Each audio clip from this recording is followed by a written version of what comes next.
There's a coach called Alex Inglethorpe, one of my favorite coaches. He was at Spurs with me. He really helped me progress through Spurs. And then he left. I was going to sign for Sheffield United, which is crazy. And then he was like, don't sign nowhere yet. I was like, why? It's a competitive business. So if you've got a kid and everyone wants him, this is going to raise the price. That's just economics. And I think summer in the UK is one of the best places to be. Like when it's actually hot and it's nice, like it's the best vibes ever. So my whole life, everything you would have seen me do in my career was done with like a heavy head. When you like go on a cut or like you control your macros and how much you eat, you'll realize how much you overeat.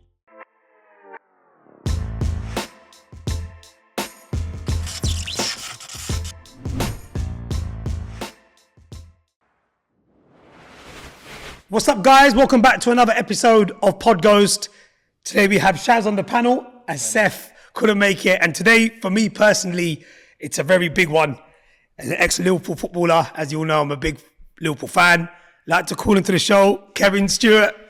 My guy. Thank you, man. What's happening, hey, son? bro. You'll never walk alone, brother. You're never going to walk alone on this pod. Bruv, behave yourself. How are you, my brother? I'm good, bro. I'm good. Everything's been good. It's funny because you're actually based in Dubai now. You're not even Oh, bro, I was going to wait to the pod, but we're in between now.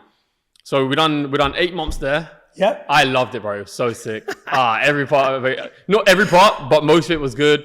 Bro, like some of the people I met out there was amazing. The business out there is amazing. But my wife struggled a little bit. She started getting a bit homesick. Yeah. Like, I was building this life, bro, because I was just out here, business. I was playing football. The football out there is a joke, by the way. Like the tournaments that we play. Oh, it's so sick. I've actually not kicked ball since I've been back because it's just harder here. But so I loved it. But then she didn't really have that like life yet. She didn't really build many friends because she's just like, we homeschool as well. So she's with the kids a lot. Got you. She's close to her grandma and she started struggling a little bit towards the end. So we came back. Initially, it was going to be for like a 3-month break and then go back. But I don't know, man. It might. That's mad. She's happy here, bro. And the kids prefer it here. I'm like, what's wrong with you two, bro? But they're at Liverpool now as well, isn't it? Yeah. So they're gassed off that. And I'm like, they don't want to go back. So I want to go into all of this life of yours, but I want to start off, bro, just like we do on our podcast. I want to speak about you growing up, where you actually grew up. How was it? And how did you get into football, bro? Because that was your first passion, I'm guessing. Yeah, 100%. It was, I grew up in North London. Single dad, and we just all we knew was like football and sport and just like competing. So we just go around. I used to run as well. I used to be like one of the best long distance runners in like the UK when I was like 10, 11, 12, 13. Really? Yeah, bro. I still like hold some records at like my running club. It's crazy. So I was like, bro, going around everywhere. I play for Spurs, and then I'll go to like a marathon, and that's all me and my dad knew, bro. We're just going around competing, football and running. And then it got serious, bro, when I joined Spurs, probably. That's when I was like, I have to choose between one or the other. And I was always going to choose football. North London. Yeah, bro. So it just went from there and just kept going, man. I went up through the ranks at Spurs. That was it, bro. How long was you at Spurs for? 7 years. Joined when I was 12, left when I was 20. Okay. Wow. Still ain't won nothing. Yeah. Still then, bro. Still ain't seen the trophy since then, bro. That's crazy, isn't it? I'm going to clip this for all the Spurs lot. But yeah, bro, the move to Liverpool, I have to speak about it because, again, I've never spoken to someone who's actually signed for the biggest club in the world. And how was that? And how did it come about? Because for us, bro, as football fans, and a lot of my subscribers are football fans, how does that actually materialize? Like, how does a move like that come about? Is it through agents? No, so that one, there's a coach called Alex Inglethorpe, one of my favorite coaches. He was at Spurs with me. Okay. And we worked really closely together. He just really liked my work ethic, my mindset. So we worked closely together. He helped me through so much. He really helped me progress through Spurs. Bless him. And then he left and then went to Liverpool. So he got a role in the academy at Liverpool. And then I got released from Spurs. And then I was like trialing at different clubs. And I think he rang me and he was like, I heard you got released. Like, what you doing? And I was about to sign, bro. I was going to sign for Sheffield United, which is crazy. And then he was like, don't sign nowhere yet. And I was like, why? And he's like, because I'm not going to try to get you here. And I was like, oh my day, that's crazy. So literally, bro, he's like, when he spoke to, it was Brendan Rodgers at the time. He had to convince him to let me come. And then he was like, yeah, I think it's on. Like, come down, train for a few days, and then see what happens. And then bang, bro, train for a few days, and I signed. It was mad. But it wasn't that easy of a decision because I was going to go like Sheffield United, where I was going to play first team. I was like 20. I would have went straight into the first team, like started building up caps in the league. Or Liverpool. It wasn't Liverpool, it was Academy Liverpool, and I had to work my way up. So it was like, which one should I do? Should I do first team or should I go through the harder route and try and make that work? that I tried to do at Spurs. And then I supported Liverpool my whole life as well. My dad did, so I was like, nah, bro, I can't say no, bro. That is so sick. Yeah, it's crazy. So then you got into the Liverpool team, and then we can speak about your whole career with Liverpool. It's amazing that. But there was one game in particular I want to speak to you about, and that was the friendly game against Barcelona. Yeah. Where you beat them 4-0. Yeah. And you shared a picture of Lionel Messi, bro. Crazy day, bro. And I remember you were amazing that day as well. Yeah, you got a proper tap on the back from Klopp as well. Yeah. Tell us, bro, how was that moment? But that was my, bro, when I talk about this though, I do sometimes feel disappointed that the fact I didn't fully take it in at the time. Like I didn't fully, well, when you're playing all the time, yeah, you go into like a competitive mode where you're like, well, that I do anyway, that I don't care who no one is. It's like, whether I do it subconsciously or consciously, I'm not sure. But I didn't really care. I was playing against Messi to an extent. I just there's a guy here. I just want to be on him and like just kill him. Like you chopped him a few times. Yeah. He nutmegged me one time as well. It's normal sometimes when you're in a like you said, competitive mode. Yeah. You don't realize that's Messi, that's Suarez around. Yeah, true. Yeah, you do, but you don't want to get too starstruck, bro, because you got to compete, bro. Like you're showing them too much respect if like, do you know what I mean? You're all standoffish, and I'm like very competitive. So I didn't appreciate as much as I would have liked to, but I was young, bro. I was like 23 at that time. So, but it was mad, bro. We were used to saying it. You was there. It was like the best day. It was like sunny. It was just ridiculous. We smashed them 4-0. It was amazing, bro. Yeah. I took the ball off fucking Busquets. That's who I looked up to like my whole life, bro. I was like, mad. It was mad. It was a mad day. It's funny you say that. Is that the sort of player that you model yourself around? Or you'd like to? I modeled myself. I had different parts of different people. So like, I loved the way Busquets was on the ball, but off the ball, he wasn't great. He was like quite slow and skinny. But on the ball, I looked up to him massively. So that's why it was better to take the ball off him, because I knew how good he is on the ball. That is so sick, bro. Crazy. You know, it's crazy because you think like, you know, to play at that level of football for me, and well, for anyone, Shaz, that's like the pinnacle, bro. Like just to be a professional footballer now, you see how many young players now get to a level and then they just spiral downwards, bro. I want your opinion on that. As being an ex-professional, we can have our views, and people on Twitter, like we spoke about off camera, 99.9% of them don't know what football is if you deep it. Yeah. Tell us why you think that is, bro. What is the pressures of today's game that you think maybe might be the reason for these young, amazing, talented players who just ended up completely messing up? Bro, fans have such a distorted view of what football is. Like they really take away just the normal human element out of it. And it's kind of crazy. Like, for an example, bro, I get especially what I do now, I get loads of like just shitty hate from old fans. They'll tell me like my career is a failure. I shouldn't be talking about mindset. I'm like, let's just strip everything back. Like, strip it back. I get where they're coming from. You're football fans. Football fans put themselves at the pedestal sometimes, or like at football, and they put themselves on the same level as like the top players in terms of their authority in the game. So they'll be like, oh, your career was a failure type thing. I'm like, all right, I played for Liverpool. How could anything be like that? Exactly. I don't even get how you could even put the two together. So I think that's why people are so shocked. And why I'm saying that is because I think people get so shocked why people fell off. They're like, oh, like someone who didn't make it as a footballer. Like, oh, what happened? Like, it's hard, bro. It's like the most competitive industry there is in like the whole world, bro. It's like if you make it, you're 0.001%. So nothing happened. Just football happened, bro. Competition happened. Like, it's just like asking a business owner, like, why are you not a billionaire? Like, because it's hard. It's very hard. There's so much talent out there. There's so much competitiveness. You're playing against kids that are just like, they've got God-given talent, and you didn't. So maybe your obstacles are a lot harder, and sometimes the obstacles are just too much for you to overcome. And that's just it, man. It just gets too much for them. Yeah. But just same like how everyone goes through a really tough time, whether it be in business, in their careers, like whatever. Football's such a mental sport, and if you're not up to it, if you take too long to recover, you're just going to be out. Like if you work at a company and you have a bit of a bad time, they'll give you a bit of time. Like, listen, just cool, like just relax. Like bed in, yeah. You'll be all right, and you can still perform your job to a decent degree. Bro, if you're off it mentally in football, bro, and you don't play well for a few months, you just get replaced. Like someone else will just come in. Yeah, especially that's it. Especially nowadays, because footballers is like, compare it to back in the day, it's like magnified like 1,000 in terms of pressure. Also, like you said, a lot of talent out there, a lot more money, brings a lot more pressure. So it is harder for the youngsters to sort of come through, and like we said off camera, social media. Yeah, man. A big part in putting people, young players under pressure. Yeah, that as well. Yeah. I think the money element must be something that is crazy now. Because you didn't play a long time ago, bro. You're still a young guy now. Like, but the way that we read these figures that's another question. Because when we read like someone's on 120 grand a week, or now it's like 200 and 180. Is that exactly how much they get paid? Like, I know it sounds stupid me saying it, but surely there's like taxes and stuff they cut off, and then other little things. No. Their wages are their wages. Obviously, you're gonna get taxed, so half that's gone anyways. Like, or if you're in whatever country you're in, unless you're in like Dubai or something. But yeah, you get taxed half anyways. Then it's yours, bro. It's yours. That's well overpaid, man. I think personally. That's just like anything though, bro. That's just like if the demand is that strong. I don't think you can be overpaid. You just can't. Like, if someone values you at that and they're going to pay you that, and the demand to have you at the club, then it's just like, I mean, it's like saying, oh, Jeff Bezos is a trillionaire. He's overpaid, but he's not, because what he's created and how much he serves. So that's just what it is. It's just an exchange of value. No, fair play. I think it's how you view it. For me, when I see these figures of like these young 16, 15-year-olds, bro, like Man City being...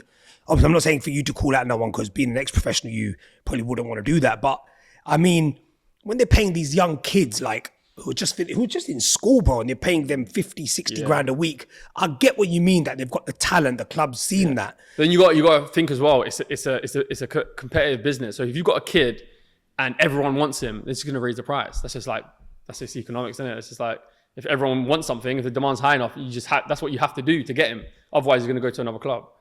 Yeah. So it's not the kid's fault. The kid's just like, no, it's not his fault. Yeah. It's like Anthony, not in a rude way. I don't know. I wanted him up then United, and they paid him 200 grand a week. Yeah.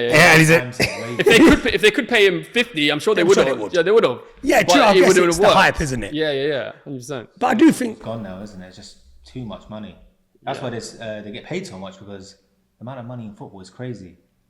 And Kev, you're in the middle of that, because like you said, moving on, you moved out now to Dubai, and I'm sure anyone that follows you, they see your snaps, and it just looks like a happy place, bro. Like, when I see your videos, the first thing I think about is you having a good time. And obviously they say, you shouldn't just judge everything based on what you see. How was it settling into Dubai with kids, and like you said, your missus, and tell us how it was like, initially moving in. People, because I think a lot of people, when they go to Dubai on holiday, they come back and they're like, we need to move here, bruv. And I'm like, bro, you do know you're on holiday. Yeah, you don't go to Mayfair to eat every day, do you? Completely different. And tell us more about that, bro, because you've been an ex-footballer, guy who's got a lot of reputation. How was it for you to go there? What are the obstacles you found challenging? It was the hard part is just knowing like the rules and just like the legislations for certain stuff. Me too. And you're just there thinking, okay, I'm getting stuff done, but I know I ain't got everything covered. Like, there's something where I'm messing up on, like, whether it be like how you're setting the company up, how you're doing your visas, like medical insurance. Like, I thought medical insurance was way more expensive than I thought it was. And if you want to get good medical insurance, just loads of that, bro. It's just foreign, man. It's just like they operate way just differently. So it's just like the unknowns, and then not fully maybe having someone that can talk you exactly through everything that you need. So I'd work with like the wrong people, and they'll kind of steer me in the wrong path. I was like, okay, he doesn't really know what he's doing. Let's try this guy. So just like the unknown, man. There's a lot of unknowns, and I think people obviously hype up the fact that it's Dubai and that it's really strict. So people start getting fearful about, like, if they're not doing certain things right. And some of the stories that come out in Dubai about like some expats that have gone to prison for the weirdest stuff. Yeah, you got that running across your mind. Just, bro, it's just the unknown, man. It's just the unknown. It's crazy. Because one of the things, obviously, me and Shaz, we go regularly, right? One of the things that I've always realized about Dubai is, bro, it's the inflation. If people talk about London, and they go, London's expensive. Bro, the rent is crazy. That's what I want to speak about. Them sort of things where people don't really think about them things. Tell us more, my bro, because you've obviously been there, and not been there, you are there. Yeah, just for us, it's weird, bro, because some things are mad cheap. You're like, oh, my days are crazy cheap. Then there's something that's like, no, that's taking the piss. That's ridiculous. Like, so for us, like, food shopping was just so expensive, like groceries. Yeah, you can do it on the cheap, but anything that's like manufactured anywhere else and it's got to come in is so expensive. So all the brands that we're used to at home, if you want to continue like using those brands, it's crazy, Heinz. bro. You're paying Heinz or cereal, bro. Cereal's like £6 for a box. Mad. Remember when we went to buy the first time, £10 Red Bull? Bro, don't get me started, man. Bro, my Ball is crazy. My missus got shagged a few times, you know, because you know it's AED as well. So sometimes at the beginning you don't really clock what it is. But bro, I think she got charged like £15 per ice cream cone, and then she clocked after she just paid £30 for 2 ice creams. That's mad. Mad, bro. Mad. That's the thing, like when people don't realize you're not on holiday when you're living there. Yeah. No, Like, it's I've different. worked there as well, bro, and I remember getting up at 7 in the morning in that heat. Yeah. I'm like, yo. Yeah, but people, do you know, it's people like the heat. The heat is amazing, but that's because they're doing holiday shit in the heat. When you're doing like strapping your kids into the car every day, and it's just mad hot, or you're doing like chores around the house and stuff, or in the garden, it's just different, bro. You don't enjoy the heat as much as you do when you're on holiday. Obviously, when you're on holiday, you just chill and go. That's exactly it, bro. You're in a 5-star hotel where everything's aircon. Yeah. You know, you go. You know what I'm saying? Yeah, jump in the beach, Yeah. jump out, go for a meal in the aircon. It's like you don't see Dubai like what Dubai really is. Yeah. And I think that's where people are having this. They think completely different to what it is. And that's why having you here, bro, was really nice to hear from that, because I think a lot of people need to talk to people that actually live there. You have to do that. Yeah, definitely. Because even the schooling side of things, people with kids like myself, how have the kids settled in? Have the kids been all right? Have the missus? Yeah, everyone's settled in fine. Like the kids loved it. The kids, they're good. They're really like, we've always been moving because I play football. That just requires moving all the time. So we're never settled. So they adapted quick. Like they got into a football team quick, and they started loving that. And then we put them into like a homeschooling type place that they loved, and it was really good. So they were fine at the beginning. Sophie as well, my wife, she loved it. And then gradually, as she started missing home, she didn't enjoy it as much. But it was nice, man. Like kids wise, bro, it's amazing for kids, bro. Oh yeah. For parents and kids, they make everything so convenient. Everything. Like you go to the mall and there's like a crash there, and there's a soft play, and there's the amount of things to do for kids. It's just for kids, it's like very, very good. So I think that's the thing in this country. For an example, they don't concentrate on these things. I think this is something that maybe this country should be. It's funny how everyone's now running to Saudi for the money, and all the boxing and football's now going to Saudi. But here they're letting England just fall so far behind, bro. But do you know what you can tell in Dubai, the way it's led properly in a certain manner of like how to live. I think that just stems down from Islam, to be honest. Their religion out there and how they like treat people and how they're like family orientated. So yeah, you feel that. Here you don't feel that, bro. Here's just bro. It's dog eat dog, bro. Yeah, straight. So yeah, over there, obviously you, again, going into the whole Islam thing, when you first went there and you heard the call to prayer loud and everyone's walking to pray and Congress and stuff like that, how did you take that the first time, right? Did you find it weird, or was it just like... No, bro, I started like gravitating towards Islam a little bit before I went. That was actually a really, that was something I was excited to go for, to learn more about. But for me, when we got there, it felt like England. It didn't really feel like there was you didn't really get that. It kind of just felt like everyone I saw was just English. I rarely saw like locals in the mall. Sometimes you'll see them. But bro, one time I remember, maybe it was like a month after I moved, when I realized, no, Islam's a bit different, is when it was prayer on Friday. Yeah. And I didn't know that was a thing on Friday. I didn't know that. So I was in our community, and I was driving to the shop. Yeah. And the roads was packed out. I was like, what is going on here? Like, this is crazy. Like, I couldn't move. Cars like all down the street, like people like all down the street. I was like, what is going on? And then I just clocked it was Friday prayer. Someone told me it was Friday prayer. I was like, what? What's this like once a year or something? Yeah. They're like, nah, this is like every week. I was like, oh my days, that's mad. We'll just link up here once a week just to pray. They're like, yeah, that's Friday prayers. I was like, that's mad. I'd never seen that, bro. I didn't know that was a thing. See, here, you do it in communities. Like, for example, today, when I said to you, bro, I'm on my way, but I've got to do my prayers first. Yeah. But it's not the same. You know what I mean? It's more like in Dubai or the whole Middle East, it's like an event. It's literally like an event. It's like everyone drops everything. Like nothing else matters. Everything just gets dropped, and then there's just all the shops closed and everything. The local ones. Yeah, of course. Yeah. Just like, and as well, bro, you get people just like praying on the street, and it's just normal, and they just take it serious, bro. That's sick, though. When you hear from people from the UK first time see that, the first thing you must feel like, bloody hell, this is mad. Like, what's going on here? Do you know what's crazy? I speak about this a lot, especially with some English guys out there. Do you know when we were younger? This is the crazy thing I found about Islam, yeah, and the UK and the West and how things work. I remember hearing the Aden type theme when I was younger, bro. That used to like scare me. Like it used to sound like the way they made it. They made it perceivable to people like us in like the UK was like you attach it to like terrorism and stuff, and it would actually I'd hear it and be like a bit uneasy. And then you realize what it is, bro. And it's like a call to prayer, like the most peaceful thing you can possibly do. I'm like, fuck, they really like brainwash people. Like they really shagged people back then. That's mad. That's the first thing I started thinking about when I went out there.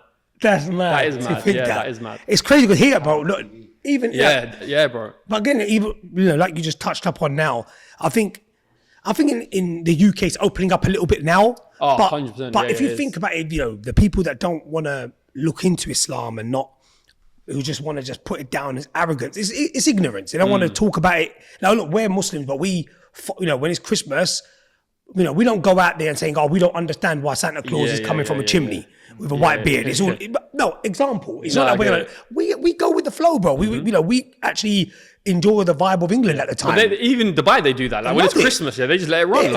Exactly. But I think when it comes to Islam, like, they don't want to put their minds to it and they want to be quick to say, they're this, they're that, they're going to blow you up, or God forbid, they're going to do this.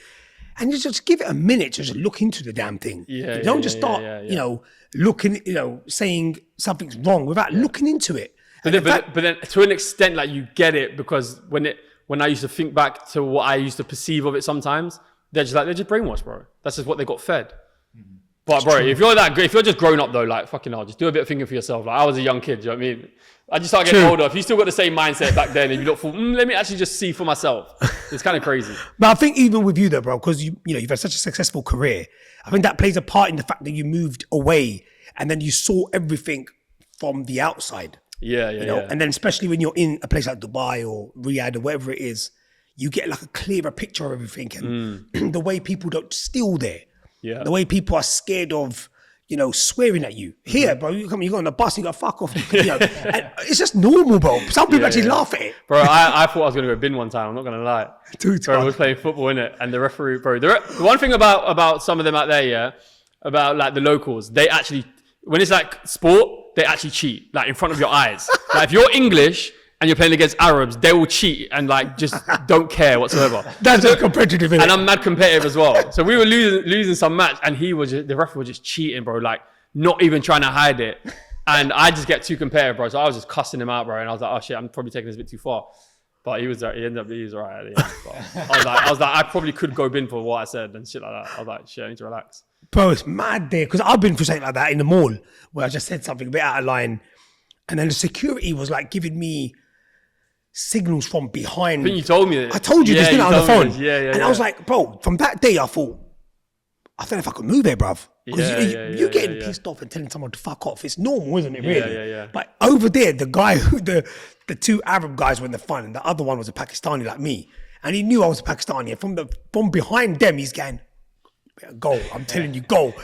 And when I got away and I spoke to a few friends out there, and they're like, bro, you could have got into a lot of trouble. Yeah, especially if he's with an Arab, bro. Yeah, and she's a woman as well. Oh, right, she was a husband, but the husband got rude to me first. And I wouldn't go in someone's country and be rude, bro. But when someone started to like downgrade, look at you like you're anything. What is the view on that? Because a lot of people do say that when you go into Dubai and you're living there, do you feel like you're a minority, like you're looked down upon?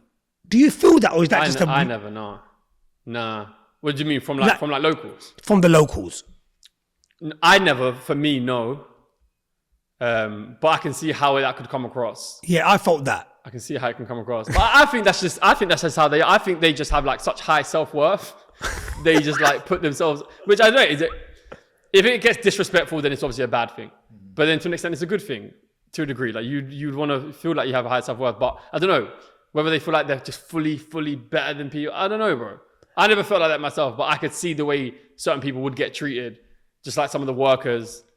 Exactly. Yeah, they would maybe lack respect in some occasions. See, that's where I respect the UK, because if you now go out there and have a fight with whether he's a Chinese guy, a black guy, an Asian guy, white guy, everyone's treated the same. Like the law, are very rarely, you do get cases, bro, where don't start bombarding me now with the comments and saying, but you do get cases where there is racism and there is cases where things don't make sense, but 95% of the time, let's just be honest, it's always evens. Like someone can't just come and punch you or swear at you on the street and get away with it, right? Well, swearing, yeah, but I mean, if it gets into a fight or anything, they'll go to get to the bottom of it. But over there, I feel like what I've heard is they'll back their own and make you look... 100. That's what I was saying about, the fact that he was an Arab and you swore. Like, I think if it ever comes to like a clash or it comes to like a court case or anything like that, I think you're losing, bro. Yeah. Like, I've heard that if you crash into an Arab, no matter like whose fault it was, you're just losing. That's mad, isn't it? But that's the thing I think. Which I rate because they look after their own to an extent, but obviously, you can't take it too far. The standards of Dubai are so high. Oh my God, bro. But at least with the UK, like you said, it's equal in the sense of, it's real. 100%. And I understand what you're saying. Like, I've been to Dubai myself and it's like, it's so clean and you just feel like, mate, I want to throw this crisp back here. But I'm scared because it's so true. I don't want to do anything wrong. Yeah. And it's good in a sense, but I still do it. I get this buzz from it. Yeah, but I never felt this uptight though. Like I never felt uptight there at all. You never felt that? I just think, bro. I don't never felt that uptight. Like other than that swearing thing, which like that's pretty a good thing in it. I'm just being honest. You don't want to be bro. swearing. But I don't know. I think people like my dad's always like that. He's like, oh, can you do this and can you do that? I'm like, I'm not gonna lie. It's literally so normal. I don't feel uptight at anything. I think it's just high. Maybe I'm just used to high standards. I don't know. Yeah, that's what I was just going to say. What would you really do there that will get you in trouble? Like you as a normal good person, bro. I don't think it'll be. Look, for an example, I'm a married man. I'm happily married. But if you've got like girlfriends and stuff, and here is you can touch, hold hands or whatever. Over there, they say you can't be doing that. You can get into a lot of trouble, especially if they see in the same vicinity. They see you with different women. They could put you down as a fucking pimp. Yeah. But is that something that you'd even do here though? Well, majority of people do. A lot of my friends, they date regularly, different girls. No, but as in being like inappropriate on like the street or something. Oh no, not me. Really but obviously you see it all the time. Yeah. Oh yeah. Get a room, you mug. Yeah, but you know what? But you wouldn't do that. So that would just show that is a low standard. So if they've got high standards, then they wouldn't accept that. But you know what I mean? You'd never. In general, you're right. I don't think in general there is many things that you probably do. I think in Dubai is the culture as well as the religious aspect of it, where it's sort of frowned upon. Whereas in the UK, it's free. You could do whatever you want, really. Yeah. Kev, there is another question I had for a father, because obviously we can speak so much. Because you're there, I love speaking to people that are there. And it is a fear of mine as well, but I don't know. I spoke to a friend out there once and he said something to me and I was like, you know what, it makes sense. He goes to me, I go, bro, any plans of starting a family, whatever? Because I'm not having kids here. And I looked at him and I go, what do you mean? He goes, bro, I don't want my kids growing up to be pussies. I go, what an idiot. But then I spoke to him and it kind of made sense to me, bro. Yeah. He goes, look, the way you brought up, Kev, like no one can take you for a mug here. Someone tries it on you outside, but I believe them kids over there, they're wrapped up in cotton wool. They don't know what anger is. They don't know what swearing is. They don't know what fighting is, or even having a bit of an attitude where you sometimes do need it. You need it in a local chicken shop sometimes, Yeah.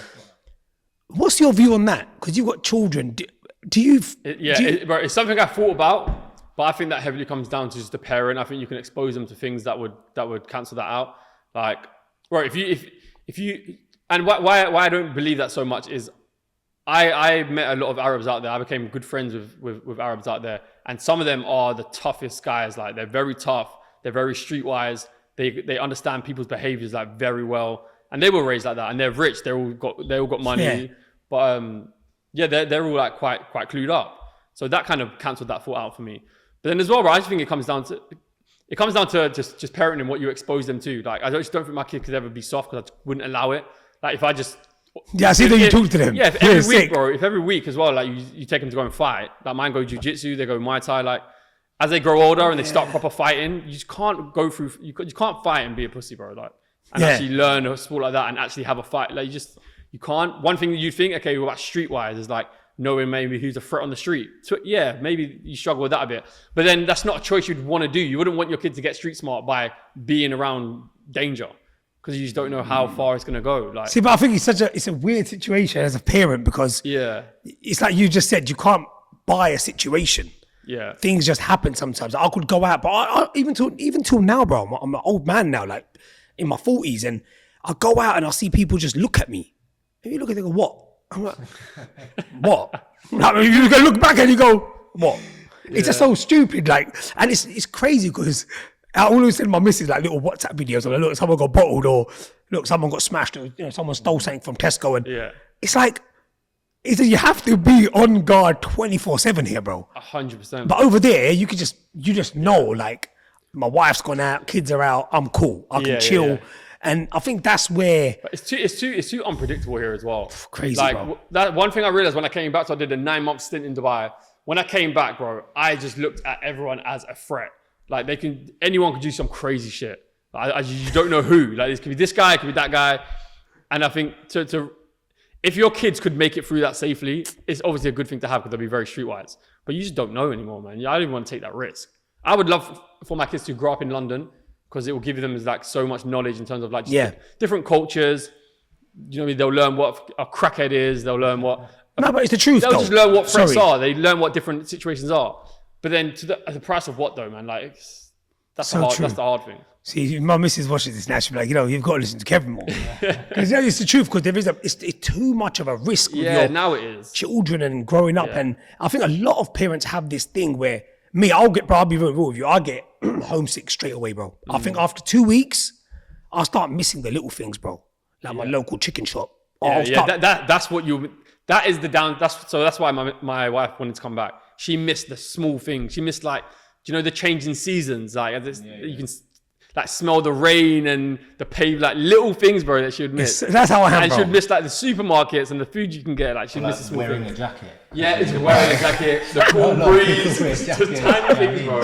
Even the autumn time, like when it comes to autumn and the vibe in this country is just amazing. Like I think people look down at the UK because Dubai is so amazing to look at, so aesthetically pleasing, and even a cup of coffee. If you look at coffee, you're like, wow, that looks amazing. They sprinkled some madness on it. And then you come here, mate, you want your coffee, mate? It's a bit different, but I feel when you go away, after 2 weeks, bro, I'm like, I want to go back, man. I want to go. I can't even watch the football. I'm a massive football fan, bro. And the vibe there, I watched it in a group, and half of them don't know what time it is. Like half time, they're walking off. And I'm like, bro, it's half time. They're like, what's half time? I'm like, bro, come on. But it's like, I just feel like the little things are what are the big things. Yeah, 100%. What do you miss most about the UK? If you say one thing, what did I miss most? Before we jump onto the next. The cool weather. Like I think summer in the UK is one of the best places to be. Like when it's actually hot and it's nice, like it's the best vibes ever. Like I'd prefer summer in the UK than like winter in Dubai potentially. I think it's sick here, and just like the coolness of the weather is what I miss a lot. Sometimes in the heat, bro, you just like couldn't even breathe, bro. Yeah, over there. Over there, yeah, you couldn't even breathe.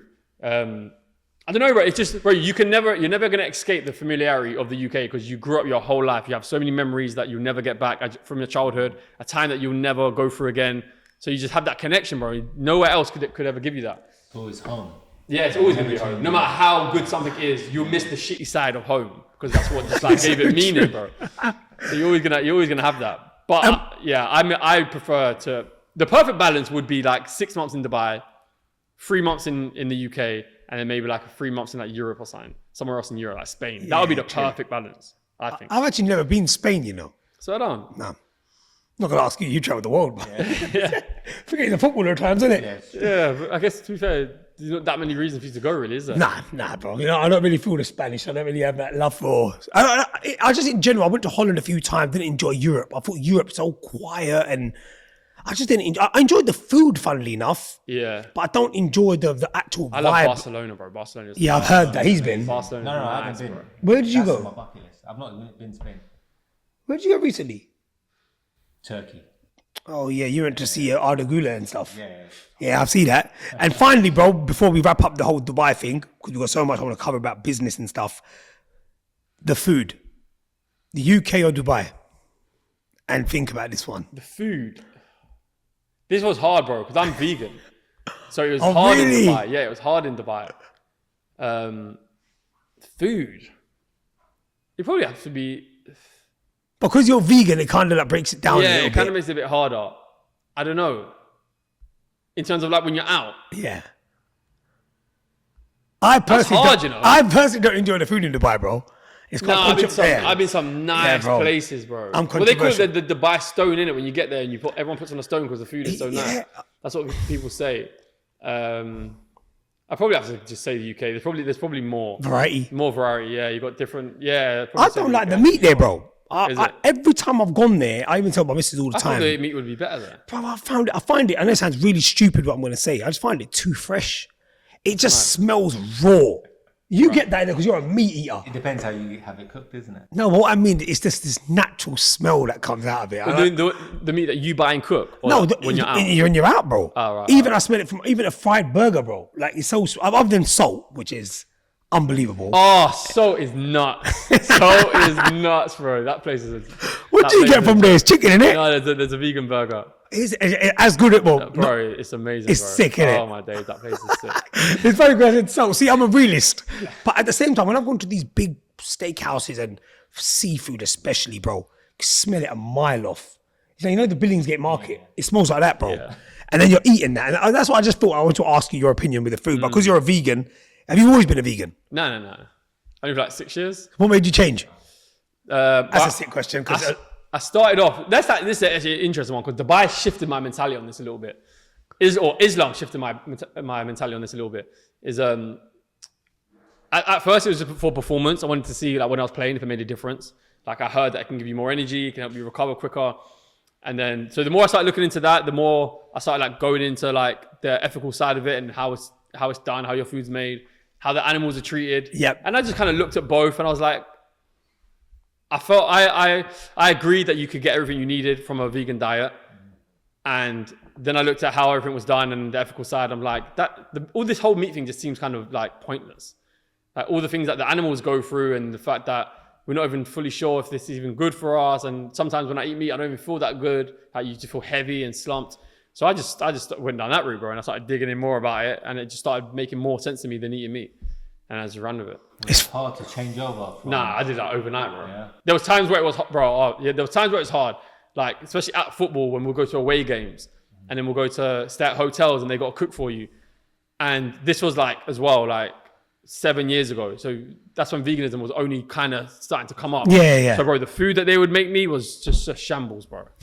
Oh, bro, they'll give me just like pepper and rice. Before a game, I'm like, bro, the fuck, what am I going to do with this, bro? It was mad. I used to dread going to away games all the time. They'd make me the stupidest meal ever. but you know, you obviously mentioned this about away games and stuff. And again, sorry, I've gone back into your football vibe because I'm never going to get this answer from anyone else. Yeah. How is match day? Like, what do your players do? Do you message? Would you randomly pick the phone up and go, "Oh, let me just call Mo Salah. Yo, Mo, where you at?" Is it like that or It depends, Is bro. it? People have closer friendships in football than other people. Who was your best friend at Liverpool? I was just never that close to many footballers. Like personally, outside of football, there was a few. Most of the close friendships I built up were the ones that I came through the academy with. Of course, because you shared Person-wise, I something. never really connected. Bro, I never really connected that much to footballers. I just didn't. I just felt like I was always different in a way. It's kind of weird. Mindset. Just like interest. Just interest in general. Slightly a bit around mindset and just interest outside of football and just how you live and how you operate. I was always just felt different. That's mad, isn't it? And I've always had the other question as well. Sorry, you really think this guy's full of questions? You see that when we go football and we play and we're like, don't pick me shit. Yeah. It's based on what you know. Fuck it. So like, I'd rather not play. I'd rather have 4 men than 6 and let them have him. Yeah. Normally when I come, I'm the rep. I can't even go and go. Or I said to him, play behind the keeper. Right? I want to ask you that. You not watch a footballer. Do you not say like, he's so shit? Yeah, that happens there, bro. Does it? Yeah, there, bro. That happens all the time. All the time. Because we think as professionals, you're all amazing. Like, Yeah. don't matter what level you're at. Because like you said, bro, it is a big achievement to even become a professional footballer. Yeah. But then in between you now, professionals, there's better professionals and there's people like that. Because I remember when I think Gerrard retired and he cussed the granny out of El Hadj Diouf. So yeah, And he goes that he used to come to training with glasses on in the rain. And you remember that? And him and Carragher had this thing. And I want to just know, do you not say that about players? And, you know, maybe you think the manager just rates him and he's fucking... Oh yeah, but that happens all the time. Never like, oh, this player's like completely shit. Why is he here? But just like, he won't be performing and he's like, oh, he can't keep playing. Like, he needs to chill. He needs to rest. Like, he needs to come out. Like, he needs to play. That happens all the time. Or mostly it will be to the manager. Like, this manager that has no clue what he's doing. Like, we're fucked. Like, that happens all the time, bro. All the time. That's like, I think it's more often that way than the good way. Like, oh, this is good. Things are well. That's mad. Did you ever have like a weird superstition like that you used to? Me personally, before a game, like I remember hearing Paul Scholes used to put like a chicken breast. No, yeah. Them superstitious guys are fucking weird. Who would that? I think they just. He used to get a chicken fillet, like a raw one, and he used to put it in his Well, he's sauce. definitely not vegan. But that was his thing. He put a chicken breast in his sock. What was the that was the explanation thing. behind that? I don't know, it was just a thing that he done, and The it chicken helped him with the volleys. probably the pingers. But is anything Yeah, it's you've got done free. before a game? Even Nah, if it no. comes down to eating something. Only something that had some sort of explanation to it. Do you know what I mean? Like, you obviously have to eat a certain way. You have to be hydrated. Make sure you get good sleep. Listen to certain music, but no weird shit. Like, some people had some weird stuff. Like, they'd have to put their left boot on first and shit. Yeah, Like, yeah. what's wrong with you, bro? It's mad, you know how crazy it is to ask someone who's been at the club you support and you're asking all these little kiddie questions. Yeah. Like, there'll be certain players like, who, I can't remember any specific. One kind of popped to my head. Who was that I was thinking? Can't remember. Certain people, I even see it now. Certain people, when you like exit the tunnel, certain men have to be in a certain order. Like, I have to be at the back or I have to be at the front. Like, bro, shout, you don't. Like, I think Mo Salah does it. If you watch Mo Salah, no, I think he always comes out last. Oh, he's at the back, sorry. He always comes out last. No, Ronaldo does that as it's well. nothing to do with numbers. No, I'm saying Ronaldo does that as well. Or Oh, right, Ronaldo does it. It's something about being at the back. Yeah, people just have weird like little superstitions. And who is the best player you've played with? And when I say best, I don't mean on numbers. He might not be someone like there was someone who I used to rate so much, and that was Dembele at Tottenham. Yeah, I think he was one of the best players in the world. Bro, he was sick. But it's funny because no one mentions that guy, but they're going to the mention. players do, though. Yeah, exactly. But they're going to mention players like Nicky Button. Yeah. I'm going to tackle the United, but I mean, like, he was just phenomenal, bro. Whenever I watched him play, I'm like, was sick, bro. how are you not at He was, Real Madrid? Bro, he was one of the strongest players that I played against. He was like, he was mad. He would just glide past players and he would like get their shirt, like hold him there, and just like walk with them. Like, he was crazy. He was sick, crazy. isn't he? Yeah, he was sick. So who was the best? I mentioned him because that's someone that I thought never gets the professionals like you now. You would rate him. I remember, I think it was another Tottenham player. Yeah, but people do that all the time. But people would get onto Henderson. I'm like, you actually don't understand. Like, Tell us about They him. look basic. I know. Like, I can see that the way you view certain players, but you just don't understand like how impactful certain things are. Really? Or how good they are at some of the most basic stuff. Like, you would see like if a ball came, like, was bouncing and he just like hit it and he just hit every blade of grass and went out wide. To the naked eye, that's just like a 5-yard pass or a 10-yard pass. But certain footballers just understand like the way it was spinning in a certain way that's hard, and he just hit it perfectly. Like, there's such tiny things that you can't notice. True. That's just like, bro, like. So he was one player that you thought was a bit not underrated, but you think He was underrated. Yeah, he was underrated. Really? But it's like, I understand why people would see him, why they wouldn't rate him, because the stuff he does wouldn't be the most pretty. Because he does a side of the game that fans just wouldn't know. The nitty gritty side of it. Yeah, that and the organization and how much he has to like rein players in. And if you see Salah having a really good game defensively, probably he's down to Henderson dragging him in all the time. Like, there's just certain things, bro, that fans wouldn't know unless you've been in the game, unless you've seen training all the time. Like, people, even with their energy, being in the team raises the team up. Really? Yeah, bro, it's crazy. So you on a personal level, in all your brilliant career, bro, who would you say was the best player that you thought was? Coutinho was the best. In terms of footballing ability, Coutinho was the best. That's crazy to hear. He was crazy. Coutinho. Yeah, what do you know, brother? This is Liverpool talk, bruv. It's not no Anthony and no Onana thing. So Coutinho, I remember when he played, we bought him when he was young, like he was a kid from Inter Milan. And I remember I was telling my brother, because my brother's a proper diehard football fan as well, and he's like, he's going to be amazing for us, bro. Because the Brazilian, is it true that the touch they have is... It's different, yeah, bro. I don't know what they do out there, bro. It's different. Like Firmino as well, bro. He had one of the best touches I've ever seen. Serious? Yeah, I don't know what they do, bro, but it's different still. It's mad. He's played with all the top players. Yeah. And I know this is really weird to ask, but is there anyone that you thought was overrated? Let's just pick on someone that's retired that you can't come at it. Overrated. Who you just thought was bang average, but Like people just gassed him on another On a level. high level. Yeah. Like I thought that about Van Nistelrooy. That I played with. Yeah. Bro, it's hard to overrate players, man, because it's like they would have made it up somewhere else. So like Henderson, you could say Henderson's overrated, for example. Yeah. But then you just know that there's this other side where he made all his value that you maybe just can't see. So it's hard. Like, I think you being a teammate, you can see that. But as fans, we don't, like you said, we just watch what we see. Like when I compared him and Gerrard, like to think Henderson's won more than him or more of the fun prizes, and you think he had nothing on him. Yeah, but overrated. It's hard. If you can't think of the top of your head, it's fine. I mean, I thought bro, no one stands out. None of the top ones. All the top ones, like you just know they're there for a reason. Like they do something. They've done something for a reason. Trying to think who I was even there for. He's playing so many players. You're really thinking you're just scanning your whole career, thinking. Yeah, and I'm scanning the Liverpool ones. I'm trying to scan the Liverpool ones, going from like position to position. But yeah, no one, bro. I feel like most people were just maybe just valued at what they were. No one really stands out to me like, nah, like he just wasn't that good. It's always the other way. People think they weren't good, and I'm like, no, they're he's really better. good. Yeah, and they're better than what you think. Yeah, like you said about Hendo. Yeah, like see, that will shut a lot of people up because me personally, I'm not going to lie about it.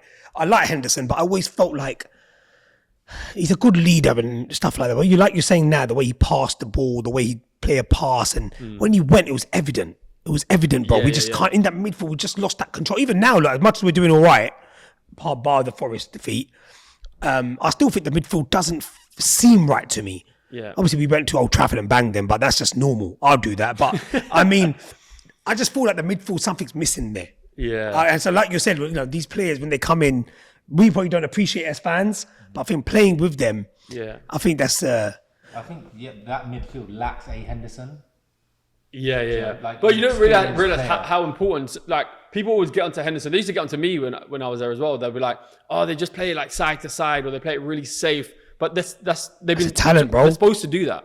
Like, of course. Klopp literally wants them players like that to do that. Because they don't need to be so creative. That's what you've got Salah for, you've got Mane for. Like, you just have to serve them. And that's what he was like. I even respected Henderson in his discipline to not play forward. Like, to not start risking it and doing things like crazy shit. Like, I would find that hard. I'd be like, I've been passing it side to side too much, but I need to try and do something. Like, but he would be like, no, bang, bang, bang. Just like relentlessness to be like, no, bang, and just stick to it. And that gives like Salah and people like that freedom. Because it's like, hey, he's here, he serves me, and now I know he's focusing on defending. So if I lose the ball, I can be free to go and attack, not fearing that if I lose the ball, they're going to go and score. Because I've got like these people behind me. That's mad. You know what I mean? If they had like Coutinho behind them in that midfield position, they would feel a bit uneasy. Of course. Like, oh shit, like he's not that guy. Yeah, but just having someone like me or Henderson or them kind of defensive players, you have that, they just know, oh, I can just go freely and just go do my thing because I know that they're going to back up behind me. So even that's so important, but that's not tangible. Like, do you know what I mean? It's so true, man. Brother, you know what? As football fans, bro, we're speaking with you, like, I want to ask so many questions. Who was better, Mane or Salah? I want to ask you so much, but I have to, like, before we leave the football stuff and move on, I have to ask you about Jurgen Klopp. Yeah. You played under him, bruv. That's insane. Like that himself, it's crazy to think you played under him. How was he, bro, as a manager? And is there something that people don't know about him that, you feel like he was a good motivator or had this good side with players? Right, he was just very, very good at motivating, at inspiring, at getting the best out of players, at getting, players that are lazier to not be lazy and to really like grind. But that's the only how like they could have been competing all those years with Man City with way more talented players. He would just get the most out of them. Like, do you know what I mean? He was getting the best out of them. And he always did well because he was a lot of managers struggle because some players are bigger characters than themselves, so they get overpowered sometimes, and they kind of fold a bit and give the players too much power. Klopp wasn't like that, bro. He was like the biggest star, so he always had that X factor. He always had that character over the players, so no one would really like. He would always have that respect. So no one would test him. Like, no one would try and test him because he's like, he was the man, isn't he? Yeah, he was, bro. He had that. Do you know what I mean? He has that personnel where no one's really going to try and. No one was a bigger character than him, basically. He came across. He had like a very dominant personality as well. Yeah, he did. If you look at last season when him and Mo Salah had that little spat, he didn't back down. Normally managers just be quiet. That's what I'm saying. Yeah. At the back, he's like, no, mate, we're doing it here in front of Anfield, packed Anfield. So, yeah, you know, he had character, and everyone knew he was the boss. I see a lot of similarities in Klopp and Sir Alex in terms of, you know, who the boss. Don't call him Sir on this show. You know who the boss is. Just call him Al. Yeah, His name's Big Al. Al. You can't call him Sir Alex. Jokes. Yeah, nice. Top manager. Thank God he's gone. Kev, you know what? The football side, like I said, bro, being fans. I remember when I first spoke to you, bro, I'm not hiding it. I said to you on the phone, I said, bro, I'm a fan of your career, who you are, but when I see how humble you were, you became a friend, and it's amazing to see, bro, how well you've done in your career. So now I want to move on to, just before we wrap up, and stuff like that, you know, you moved out to Dubai, and you're really into this fitness thing, and you're always full of advice. You're always full of, you know, giving people, you know, tips on how to better themselves mentally. And you're quite, I was telling you off camera as well, I said, Kev's very good at this, you know, motivating you and saying, look, don't do it. I remember you calling me saying, why are you wasting time getting back into the gym? I remember telling you, I've got kids now and I want to be, make time. What got you into all of that? And I think you're just amazing at it, bro. Bro, through my career, man, like I was so driven to have a successful career and be this professional footballer and professional athlete. And I would just have a lot of challenges, like mentally and just talent wise, bro. I always felt less talented than most people. So I'd always, like, my whole path, I was always searching for like self-development to get better, to become less fearful around performance. So my whole life, bro, like everything you would have seen me do in my career was done with like a heavy head, like a lot of doubt, a lot of like, can I do this type thing? Or like, it was very hard. So I had to just continuously self-develop, continuously like source coaches to try and help me overcome this. So I've always been massive on self-development. It's always been like the cornerstone to everything I've done. And just work rate and just trying to like gain margins from any areas where I feel like I can take them from where other people aren't focusing on. That's just what I had to do to get where I went. Like if I wasn't so obsessive, I just wouldn't have done half the things I would have done. I would have just had a very like, you know, just been maybe in the league, bro, League One, League Two, like my whole career type thing. So true. But I really had to just push it and be obsessive. So naturally, I started getting very good at realizing like how other people are sabotaging, how other people aren't getting the best out of themselves. Because I was so good at getting the best out of myself. Like I really overachieved. People act like, this is why I can't ever listen to people, because they feel like I overachieved, but they don't know the background. They don't know the thoughts I had. They don't know like exactly the obstacles I had in front of me. So I feel like I overachieved. And so when you're good at that, when you're good at like just getting the last bit of drop out of every piece of talent that you have, you see how other people sabotage themselves so much. And that's just what I needed help with, bro. So it just naturally became a thing for me where I'm like, the best way I could use everything I've learned is just to help other people in their own careers, in their own lives. And a lot of coaches had a really big impact on me. And I was so grateful for them, for what they've done for me. I just want to be that person for somebody else. It's like, why would you just waste all this? Like, I just learned so much, bro. So I just got to share it. I can't see myself doing anything else, bro. Like, there's nothing better than that. But that's amazing, bro. Because I remember even when I got on the phone to you, and the first thing you said to me, I was being lazy, bro. At the time, I was about 1.5 stones heavier than I am now. Yeah. Because I started to start training, and it was because of conversations like that where you're like, bro, stop making excuses. I was like, all right, cool, bro. And I remember you saying, look, just get yourself fit. I'm here. I sign up with the program. Let's work. Let me get you into shape. And I remember, I think I spoke to you on the phone. And I told you that, you know, Kev was giving me advice. I felt like a bit of a prick, like, you know, telling me, look, don't use excuses. There's always, I remember you saying to me, there's always going to be an obstacle, bro.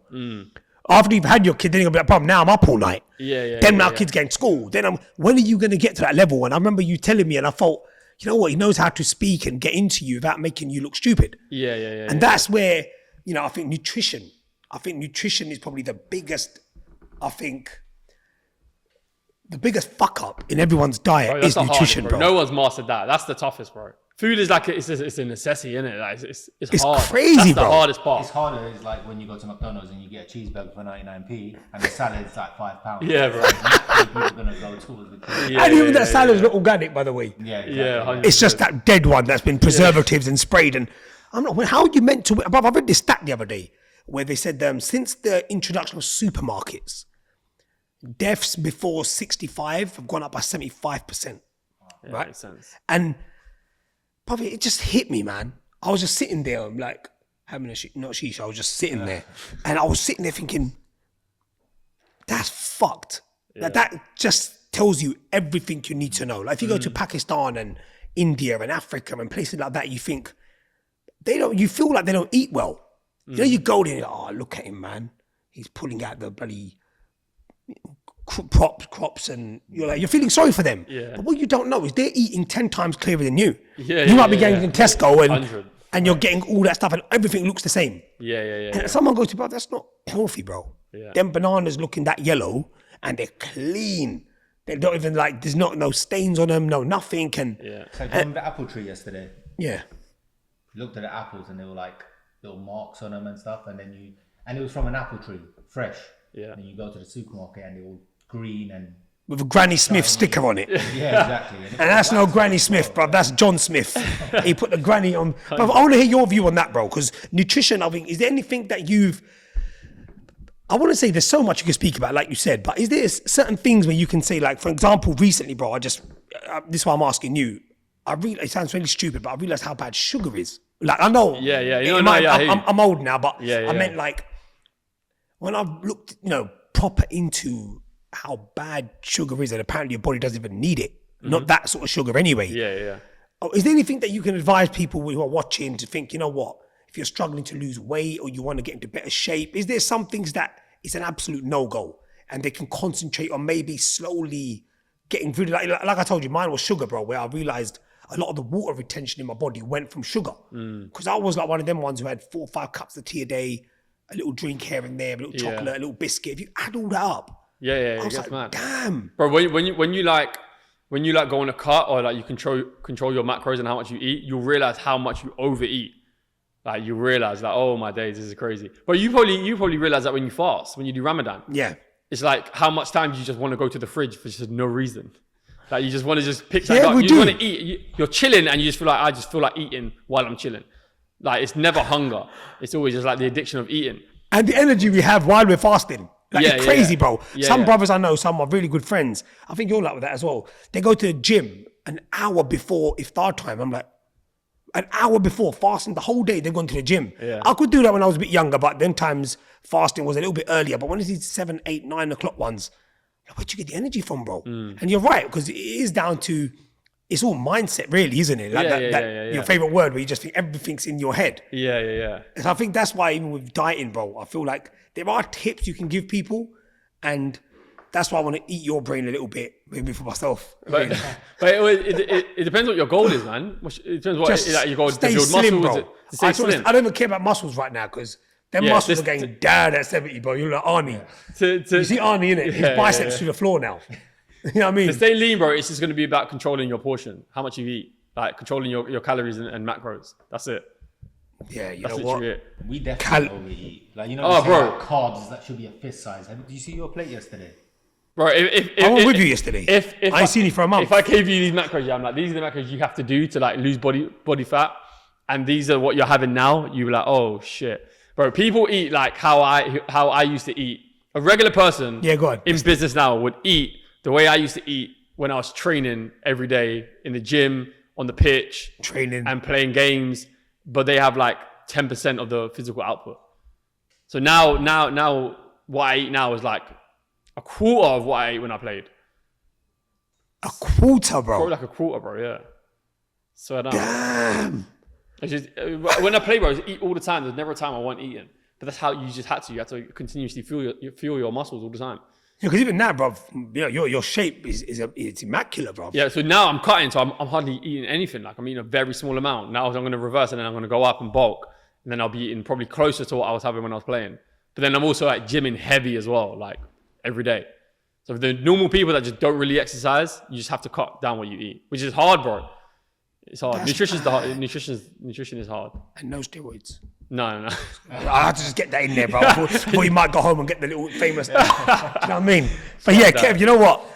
It's been an absolute pleasure having you on, bro. Yeah, the time just flew, bro. I want to ask you so much more because I have to do a part 2, I think that has to be in Dubai, bro. Part 2 has to be in Dubai. It has to be in Dubai. Yeah. So, next time. So there you have it, guys. That was my personal favorite podcast so far. Mr. LFC, Kev Stewart. If you liked what you saw, make sure you like, comment, share, and subscribe. and push the bell notifications so you don't miss a single upload. So for me and Shaz and Kev, peace out. Yeah, safe.